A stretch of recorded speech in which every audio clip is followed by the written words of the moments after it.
We're going to present Heather, I knew her as Johnson, now soprano. And the individual she had originally asked to do this was one of her teammates. And Emma can't be here tonight with us, so we've got Tim, but we got a little surprise. Good evening, everyone. It's truly an honor to recognize Heather as our newest Hall of Fame inductee. I've had the unique privilege of playing alongside Heather from childhood to high school.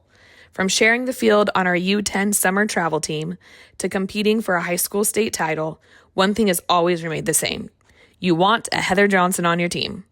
As a grade below her, I had a front row seat to her greatness. I was her teammate, her friend, and, of course, her biggest fan. From the moment that she stepped onto the field at Southridge, it was clear that she was different. Not just talented different, but the kind of player that coaches build game plans around and opponents lose sleep over. A 4-year starter, Heather scored 104 career goals, becoming just the third player in league history to surpass the 100-goal mark alongside Hope Solo. To put it into perspective, our soccer team this year scored 17 goals during this 2026 season. Heather alone averaged 25 goals per season. That's absolutely elite. She helped lead Southridge to league championships in 2008, 2010, and 2011. As a junior, she was named the Washington State 3A Player of the Year after leading Southridge to a third-place finish at state, the first in school history.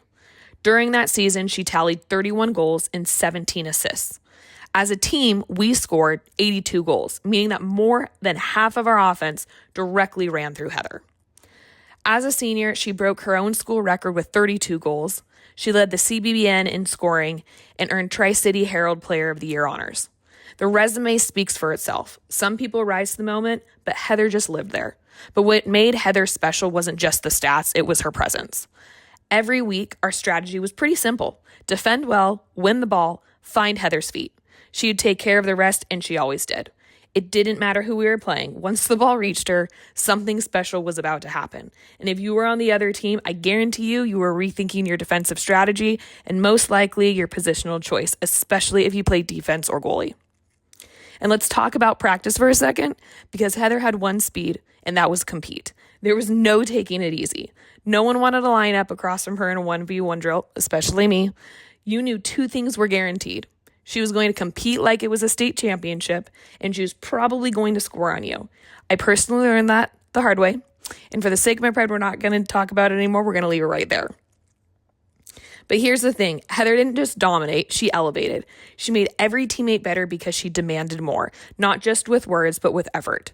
She did the little things right. She competed with fire, but always with sportsmanship. She led with intensity, but also with heart. She demanded excellence, first from her and then from everyone else around her. And when the stakes were the highest, Heather didn't just rise to the moment, she owned it. During our 2011 postseason run, with our starting goalkeeper sidelined, we found ourselves headed into a shootout that would determine our path forward. Heather stepped up as both the shooter and our goalkeeper. She made a save, she buried her penalty, and we won the shootout 4-2 because apparently scoring 100-plus goals wasn't just enough. She decided she could stop them too. Off the field, Heather embodied everything that you would want in a Hall of Famer. She was a true student athlete who took pride in her academics. She was a captain who led with integrity and heart. She was the teammate you trusted, the friend who showed up, and the competitor who always balanced fierce intensity with sportsmanship. Today, she carries that same purpose into every role that she holds as a professional, as a wife, and a mother. She still seeks growth, she's still competing, and she's still leading. Heather didn't just score goals, she built a culture. She raised expectations. She set a standard that continues to shape this program to this day. And for those of us that were lucky enough to share the field with her, we know that we witnessed something truly special. It's my absolute honor to welcome my teammate, my friend, and one of the fiercest competitors I've ever known into the Hall of Fame. Please join me in celebrating Heather. Congrats. I miss you, and I'm so sad that I can't be there, but I'm so proud of you. Have such an amazing evening, Heather. I have nothing prepared. I have postpartum brain, so even remembering yesterday is very hard. But I just want to thank everyone who's here tonight. Emma Sanders, who's been obviously a big part of my life, especially with soccer, and the kind words that she shared. So I thank her for that. The Sanders family have been a big part of my life. I'm not sure where Jill is here. She was here. Ah, there she is. Oh, there she is. So yeah, looking back at high school, I totally forgot the whole goalkeeping thing, honestly. I think one of the biggest things I remember is getting stuck on the bus. We got high-centered when we left, not even a mile from Southridge. So we were stranded for, I think, a good 2 hours there. Stranded bus. Yes. So the biggest thing is just thanking my family, my mom, my grandma, always showing up to every single game. High school, Gonzaga, and I even still play today. I haven't now since I've had kids. But, I also don't know a ton of people here, so new faces, so it's been good. And you guys are all, I have no idea what I'm saying. I'm blacking out a little bit and shaking. And obviously emotional from Emma's sweet message. So there was one person I did want to thank, and a lot of you have thanked, Miss Smith and Nicole Hatcher. One thing I've really taken from my time is the strength and conditioning side of things. I love the summer program you guys put on for the female athletes. I still today, that's a big part of my life.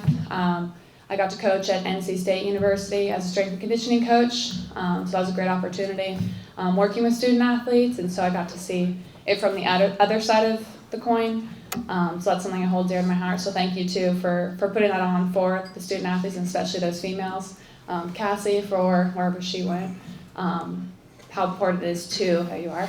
I didn't realize, you only, sponsor female sports, and that's amazing because female athletes, I believe it's a big role in understanding that they are strong. So just like you said, Emily, like being strong, muscles are cool. It's just, an amazing thing as a student athlete and as a female athlete. So thank you to those who've talked about it and those who have contributed to not only my journey, but other female athletes' journey. I don't know, Southridge took me to Gonzaga. I had an amazing time there, amazing career there. So all the staff who, amazing enough, I recognized quite a few names who when I was at Southridge, they were teachers, support staff, coaches. So I've seen a few of your faces here. So the Southridge blood, keeps going for years and years and years. So thank you to those who have supported not only myself, but the years prior and the years after. Ted Weber here, sorry. I'm so sorry. I'm losing my mind here. You're on East Coast time, it's okay. It is, it's like 1 a.m. on the East Coast, so I flew in from North Carolina for this event to see my family, spend time with my best friend who had a baby in December, so we are all in the postpartum bubble right now, in the wildness, but I did get to come without my 2.5-year-old, so I actually have a break. So anyways, thank you again for tonight, and I hope Emma continues the journey and the tradition at Southridge, and thank you all.